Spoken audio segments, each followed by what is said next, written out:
dias criou Deus os céus, a terra e o mar e tudo que neles há. Olha só como a Bíblia é sensacional, Léo. Você vê toda a história da humanidade ali descrita pela única testemunha ocular. Quem é que esteve na criação do universo? Eu peguei uma raiva, porque é o seguinte, você não pode ficar atacando pedra nos outros, principalmente se você tem telhado de vidro. Com certeza. Né? E eu peguei uma raiva. Ninguém deve jogar pedra em ninguém, né? Mas principalmente se você tem telhado de vidro. Obviamente você pode criticar os argumentos e tudo mais. Agora, jogar pedra, eu não jogo pedra em ninguém. Eu procuro não jogar. Eu posso até ter jogado, porque ninguém é perfeito. Mas eu não procuro jogar pedra em ninguém. Eu procuro combater argumentos. Agora, somos adversários de ideias, não inimigos. Não existe. É que a Shell fez uma coisa na época que eu achei muito monstruosa, além de estar matando pessoas aí no mundo todo, porque o cara que descobriu isso, um cientista, como nós somos, a gente pode se deparar aí em qualquer momento com uma descoberta de impacto mundial, que foi o caso desse cara. E quando ele expôs, a Shell contratou um prêmio Nobel para dizer que o cara estava errado. Se o senhor fala alguma coisa e um prêmio Nobel diz que o senhor tá errado, o senhor tá errado. Você entendeu? Maldito homem que confia em cientista também. Aí, ó, eu tinha avisado. Então, agora você me entendeu, Léo? E curioso que o argumento da autoridade tem que estar no argumento, não em quem na autoridade. Mas geralmente pro público é na autoridade. E o curioso é o seguinte, o senhor já deve ter assistido, existe o Cosmo, o documentário Cosmo Novo, com o Neil deGrasse Tyson. Isso. E tem o antigo, que é o clássico, que é o do Carl Sagan. Carl Sagan. Existe um episódio, justamente o episódio dessa questão do chumbo tetritila. Curiosamente, você não acha esse episódio. Foi deletado, né? Curiosamente, você até acha, mas você vai ter que sofrer. E o curioso, esse documentário existia completo no passado na Netflix. Agora não existe mais. Faz tempo. A gente sabe que indústrias, por exemplo, indústrias farmacêuticas pagam para artigos serem publicados. Grilo. Então, a gente tem que tomar muito cuidado, Os cientistas pagam, você sabe disso? Sabemos. A maioria pagam. Então, assim, olha, outro dia eu perguntei, o que é melhor, um cientista ou um político? Eu prefiro o cientista. Você prefere quem? Um cientista ou um político? Eu sou cientista, tá? Eu prefiro o cientista. Por quê? Porque o político eu acho que tem... somos todos homens. Também não, mas aqui não, parece perfeito. Parece que tem razão. Tem sempre alguma coisa Nós temos a mais. bons cientistas, como eu conheço muitos, e temos péssimos cientistas, como eu conheço muitos também. Tem gente que inventa artigo, publica na Science. Eu conheço artigos. Eu não vou dizer qual, você pode me torturar, que eu não direi quem. Eu falei do senhor, hein? Mas tem artigos científicos publicados na Science que eu sei que não foram fabricados. Que foi o que eu falei. Agora, a Science é um péssimo periódico? Claro que não. Então, existem político e cientista, para mim são todos homens carentes da graça de Deus, e eu tenho que verificar os seus argumentos, o contexto. Eu não posso confiar em alguém porque ele é cientista e o outro é político, mais ou menos. Eu vou confiar mais no meu pastor do que num padre? Você confia mais num pastor do que num padre? Me diga aí, vai. Geralmente tem um cristão evangélico. Geralmente sim. Que tem áreas que costumam ter pessoas piores, né? A gente tem que admitir. Geralmente sim, né? Mas você confia mais no pastor porque ele é pastor e o padre porque ele é padre? Padres excelentes. Você tem que ver se o padre é bíblico, se o pastor é bíblico. A confiança está na palavra de Deus. A única referência de verdade absoluta é a palavra. Se o padre está do lado da Bíblia e o pastor está contra a Bíblia, eu estou do lado do padre. Aquele foi o argumento que eu usei contra o Papa Francisco? Lembra disso que eu falei? Lembro. Eu vou ter que admitir, o padre está certo, o pastor está errado. Qual é o problema nisso? A gente maldita o homem que confia no homem. A Bíblia diz, você tem que confiar na palavra. A palavra, o livro que você está lendo, a própria Bíblia diz assim, toda a escritura, Léo, é inspirada por Deus.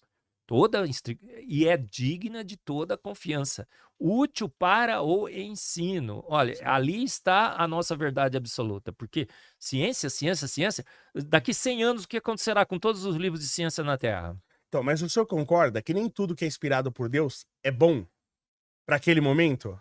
Meu Deus, claro. Aí eu vou ter que dizer que Deus é errante, que ele erra. Vou provar para o senhor, não é que ele erra, que é o caso que eu já contei aqui. Obviamente que a gente tem que avaliar segundo a cultura daquele povo, obviamente. Porque, por exemplo, eu já contei essa história aqui e uso isso para provar um certo ponto que eu usei. Quando Deus escolheu, ungiu, né, Saul para ser o rei dos judeus, não deu errado pra caramba? No final das contas, deu muito errado. Mas por quê? Porque a Saul, ele estava honrando ele mesmo, e não a Deus. O que Deus fez com esse evento? Ele estava educando o seu povo. Então, por isso que eu tô falando. É bom para o ensino. Isso, mas a longo prazo, mas a curto prazo não. O povo sofreu naquele momento, você entende? Mas o propósito de Deus é sempre perfeito. Concordo, mas naquele momento, para aquela população, foi ruim.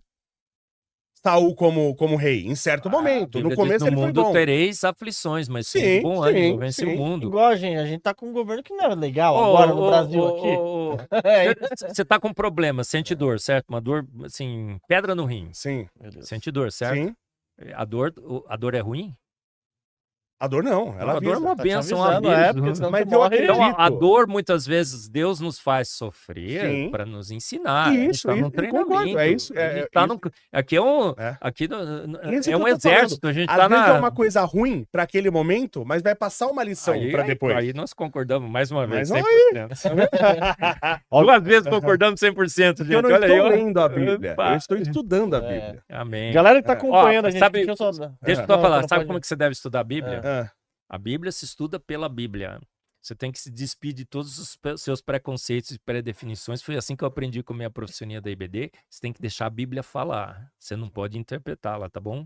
É difícil isso. Você não pode pegar os seus preconceitos e suas pré-definições e ficar tentando ler a Bíblia. Você vai quebrar a cara. Concordo. Deixe a Bíblia falar.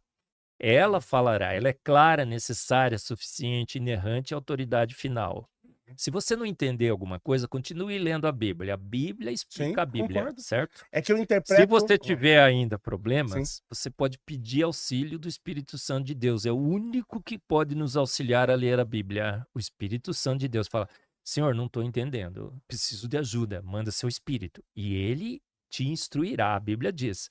Toda vez que você tentar usar seus preconceitos e pré-definições, você vai quebrar a cara. Mas se você ler a Bíblia com a Bíblia, deixar a Bíblia explicar a Bíblia, e quando você tiver dúvida, só pedir auxílio do Espírito Santo de Deus, ela vai te apresentar a verdade absoluta sobre todas as coisas, tá bom? Mas eu acredito, até agora que eu estou interpretando razoavelmente bem. Porque geralmente eu faço assim, eu leio lá tal, aí eu interpreto o que eu entendi. Eu conheço umas pessoas profissionais de Bíblia. Aí eu ligo e falo, essa passagem aqui, o que você entende? Tá bom. Né? Aí o cara pega e fala isso aí, então. Mas aí, olha, você concorda comigo? Que você pode, por exemplo, ligar para um evolucionista teísta? Não, mas eu conheço pessoas muito boas. O que você vê aqui em Gênesis? Você tá vendo a evolução, você vai quebrar a cara. Eu tô vendo o Big Bang. Outro dia falaram assim no debate. Mas eu conheço pessoas muito confiáveis. Outro dia num debate, um pastor sentado do meu lado disse, olha, o Ross, lendo Gênesis, viu o Big Bang em Gênesis. O Ross é um cosmólogo, ele tem o Big Bang como a sua religião máxima. Se você tem o Big Bang como a sua religião máxima, você lê Gênesis e acha o Big Bang lá. Mas o Big Bang vem de um padre, né? Qual é o... Isso. Eu não tô nem aí. Esse é um argumento bem... Não, é um comentário, não é um argumento. Não, é um que veio do padre. Que veio de um padre. Muitas pessoas falam isso. Sim. É um argumento mais frouxo que eu já vi. Isso não é argumento pra nada.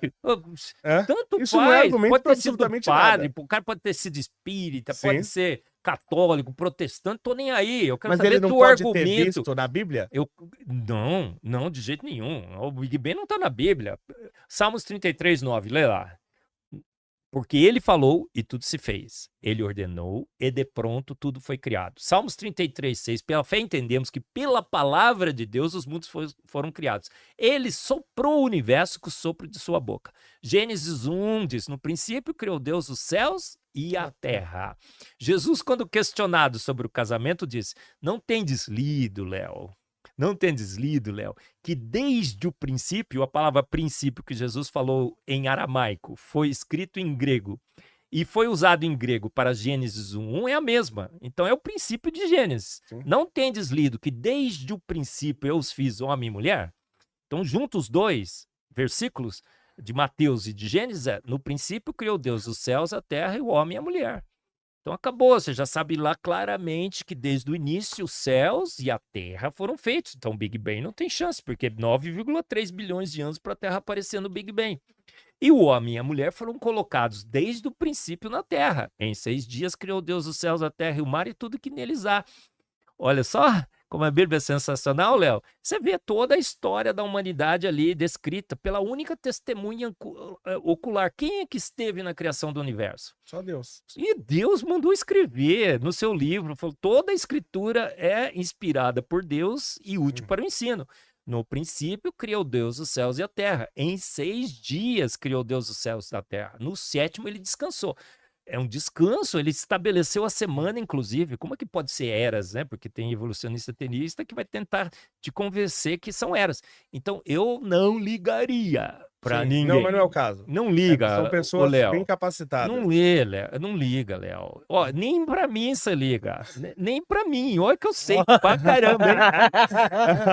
E olha que eu me garanto. Também das minhas muitas qualidades, Léo. O que eu mais me orgulho é a minha humildade também, viu? O pessoal fala o povo fala que a humildade é o único orgulho do incompetente.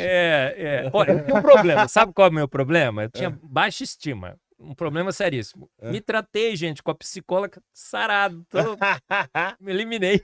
Que bom. Gostou dessa? Brincadeira. Muito bom, né? Ó, o galera tá acompanhando a gente aqui. Não esqueça de deixar seu like, se inscrever no canal.